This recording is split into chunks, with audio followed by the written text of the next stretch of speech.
ancient medieval times when the parents just put this up and arrange stuff. Yeah, here we go. Yeah, that's my next paragraph. Here we go. Because we're talking about matchmaking from the Middle Ages.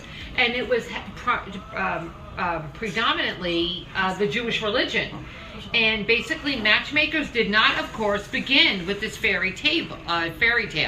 In fact, the professional matchmaker has been a feature in many different societies the world over, which have had one time or another preferred arranged marriages. And again, people were not matched because of being compatible. They were matched because the woman had a very extensive she had money, she came for money, her father was going to give her a house, or whatever the circumstances at that point. But also the Chinese and the Japanese also had a matchmaking. Did you know that?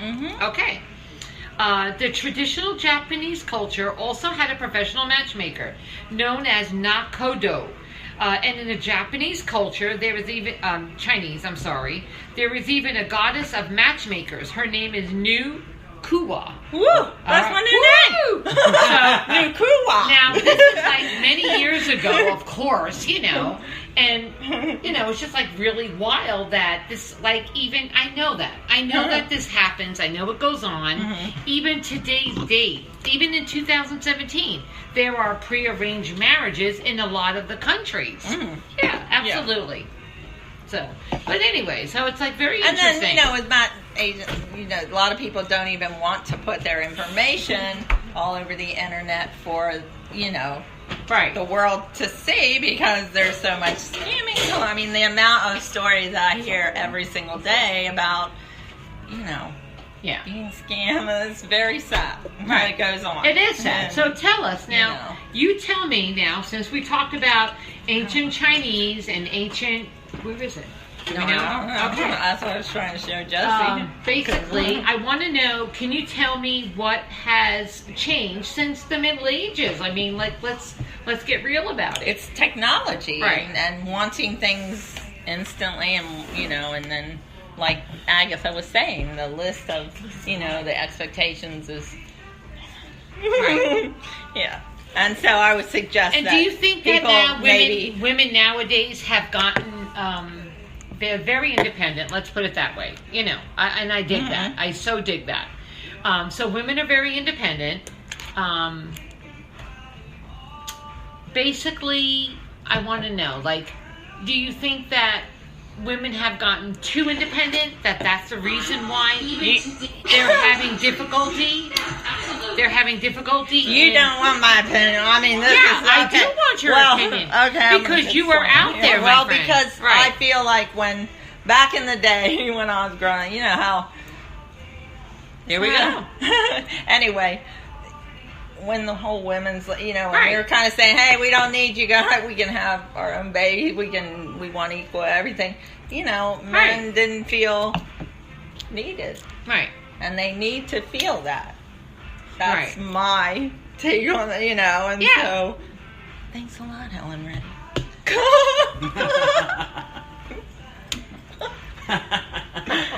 Or Gloria Steinem. Yeah. Sorry. My girlfriend and I, we were going to wear the bras on the outside and pick it. No, but I think that we're different. Men can't have babies, I think they need to feel. Time has set a precedent. I do believe that. And I do believe that even though women are very self-sufficient and they are working and earning as much money as a man is earning, I do believe that women also, want to find that peace of mind, and having a wonderful significant other. Let's put it that way, right? Yes. Mm-hmm. Yeah. No, I was just talking about, way back when I was, you remember those days. Yes, I remember those days. Absolutely.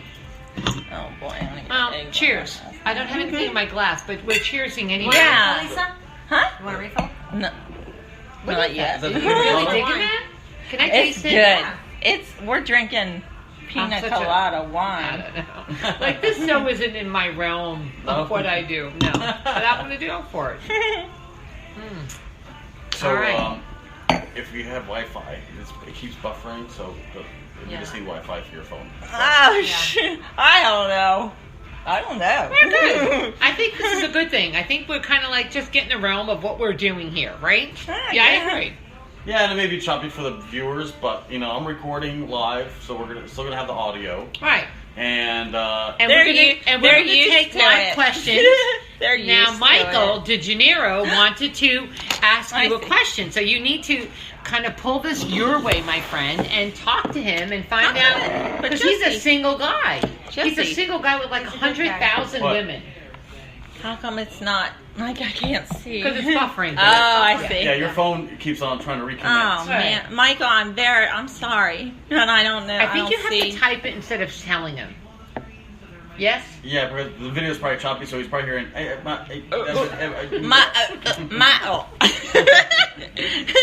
why don't you do that? You have to speak buffer. Michael. I don't know, Jess. You know me. I'm not. Well, use this. Use a keypad. Yeah. This isn't even my laptop. And ask. That's Eleanor. So, Michael. Yeah. So. But is he typing me a question? That's the thing. We'll just. Even as Eleanor to say, do anybody have any questions? Exactly. Sorry for the buffering issue. Acknowledge that it's we have a buffering connectivity issue. It's Friday night and everybody's using bandwidth because Miker. I spelled his name wrong. There you go. Everybody's home trying to stream movies at the same time. Yeah. So it's like a big crunch on the bandwidth. So what's your favorite Netflix show? Do you have one? Yes. What? It's so hard though. Come on, tell me. Orange is the New Black. My God, I love it. I know. Yeah. American Horror Story. Oh, really? Yeah. That was fun. I like that's okay. My daughter's into that. Scary stuff. I'm like a little bit, that's like a little bit out there for me. Yes. Even for me.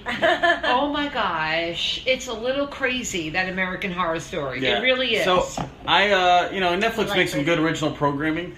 But what I really like right now, what I'm into, is the Black Sails. It's Star's original programming, Star's channel. And it's about pirates. What? What'd you say? We like pirates. She goes, she likes pirates. I love We pirates. like pirates. You both like pirates. Wait, I have a pirate pirates. costume. I have a pirate costume. He does not. So. I dress up for him. I love her, Jessie. That's good. Jessie? She's great. I suggest that. Dressing up. Well, it takes place in the Caribbean. Yeah. And it's based out of Nassau. Mm-hmm. And if anybody knows me, they know that I announce for the Marathon Bahamas right there on Junkanoo Beach, right there in the heart of Nassau. Right. And so for Nassau, not only was I there in my early 20s when I worked on the cruise ship and I was there twice a week, but now I go there every year to announce for one of the bigger marathons on the island. And all the Bahamians from all the islands, they come, because the Bahamian nation is big. It's not just New Providence Island. Yeah. Right. You got Freeport, you have the Albacoast, you have the Lucias. Anyway, you have all. I remember when you went last year. We were like, "We're swimming out to get you, Jesse." Agatha, we're in the little dinghy. You see us? The flag. Yeah, I went solo last year, and I wasn't too happy. I like it when my wife is able to be there with me. I'll never do that again. Yeah, you're coming with me. Yeah. No matter what it takes. No matter what. You gotta go. Yeah. Gotta go. No matter what the deal is. You were by yourself in the bedroom. So the pirates, anyway, I love pirates. I think if... Now, have you seen the new, I think Johnny Depp made a new movie, this came out last night. Have you seen it? No. Oh my gosh, it looks really good. Well, I like the Pirates of the Caribbean franchise. Right. I love going to Walt Disney World, nearby us. Right. And going into Frontierland or whatever. I think it's a Frontier or Fantasyland. Well, anyway. Fantasyland. But you go into Fantasyland, it's the Pirates of the Caribbean and the Swiss Family Robinson. I love, and Johnny Depp made a cameo in the actual attraction, like with the I didn't know animatronics, like this. Really? And he's like, and he came alive, and people got on the phone. He's like, and he did his whole Jack Sparrow thing, and he's like. I think that was really cool. He's from Melbourne, Florida, right? Yes. He is from... Yeah, he's absolutely from Melbourne. Well, he may have stayed in Melbourne, but I remember he went to school with my uncle. Oh, really? Down in Hollandale. He used to play at the Button South with his band. Oh, see, that's Jim new to me. Morrison, I didn't know. I know Jim Morrison's from here as well. Yeah. But it's possible. Johnny, I'm sure got around, but he went to high school with a couple people that I know, including my uncle and even my girlfriend in high school at the time, her aunt. Mm-hmm. Like they were in the same class. I went to the same school, and Johnny Depp was You know, and he was playing rock and roll in the clubs back then when he was in high school, and then you know, he you know, of course, got a great acting career by now. But anyway, yeah, Johnny Depp's great. He makes a great pirate, and I love the you know how Disney kind of resurrected that brand because you know it's always been a ride. Mm-hmm. It never was really put into. I mean, maybe like an animation, but never like like a backstory with drama and characters. Right. You know, there was no Jack Sparrow as you're going through Walt Disney World. It's just these guys like yo ho, and it's great, because I just love it, and I feel nostalgic. I feel like if I wasn't born in 1977. Oy vey, 77. Oh my God, hold on. Okay, I'll stop. Hold on. I'll stop. But if I was... Jesus, Mary and Joseph, I graduated in 77. No kidding. Oh no, maybe what it's like 78 or 80. Yeah. It was 78. I think it was 85. I didn't graduate. You never I don't have to feel really? bad. Yes, I did, but I just don't know when. But I do feel nostalgic. I feel like in maybe a previous life, I was a pirate. Wow, I love that. And I tell you what, I did kind of dig that whole eye patch thing. Well, I hope I don't lose an eye. No, you don't want to lose an eye or a leg. There are a lot of pointy objects in pirate days. There's a lot of pointy objects. But the point was, I think it was romantic. I think being a pirate is romantic. Really? You think so? It was a very hostile environment, though. Only when I don't know, with that parrot on your shoulder in the bedroom. I don't know if I can do it. Only when you're pillaging. But you gotta think about that parrot. You're visiting new, uncharted islands. Territory. You're right, I guess. So you find a new island and it's magical. That might be magical. Yeah. But I mean, the idea of I don't know. I just think a pirate. Have you ever sailed in the moonlight? Have I ever? Have you ever been on board a boat, sailing in the moonlight? I absolutely just have. hearing the wind against canvas. It was in Long Island, and George Benson was piping in the background. Oy vey. Beautiful. I love George Benson. Oy. So that's the romance. The romance is sitting there telling stories with your brothers, and the wind is blowing, and there's no technology, there's no motor, there's no combustions, there's no toxic fumes like we have in motoring today, or even a cruise ship. You're right. There's always like a hum, a buzz, a light, But if you ever find yourself in the middle of the ocean without any power, under sail, and you look up, and it's just nothing between you and the stars, and my dad, he explained this very beautiful thing in the Straits of the Keys.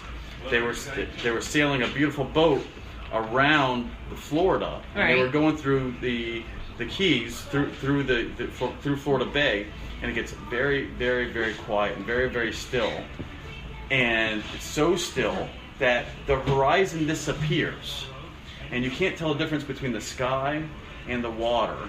And the stars are reflecting against the water, and the horizon misses, and it's just dark. And it's just stars on both sides, below you and above you. And that's, like, magic. Like, that's when, like, you're like, okay, God, like, that's say it. no more. Right. You've shown yourself to me. Like, it's probably one of the most spiritually, like, blissful things you could ever, experience. And so that's what it's about. Finding new pristine beaches. And burying gold, and now it's that you're talking about all that, have you heard about what is the name of the show we watch? Cooper's, what is it called? Cooper's Treasure. Cooper's Treasure. Do you watch that? I haven't yet. Oh my gosh, it's such a wonderful show. Okay. All about an astronaut who was very good friends with this. It really was with the father, right? Yeah, and basically he left him all these charts and. Roger Miklos. Yeah, he's Hungarian. Give me 5. Even though you're a Turk, give me 5. And long story short... At least that's a drink. Attila the Hun. Okay. All right, we're not talking that. But anyway, Cooper's Revenge, or whatever it is. Treasure, whatever. He ends up going out on the sea. This is Eleanor's husband for anybody that's watching. Anyway, he goes and he finds all these treasures that this astronaut gave him. Now, if you think about it, how did the astronaut get all this information? From the space. It's good, but how did he give that information to Cooper's whatever? It's good. good. He was a friend of his father. But anyway, it's a good show, and you should really watch it, Jesse. You absolutely have to watch it. The guy's really great. He's from, and a lot of it's filmed in Melbourne, Florida. Yes. Oh, then I must watch it. Yeah, absolutely. It's a really good show. But anyway, I don't know how the hell we got into pilots. They find pirates.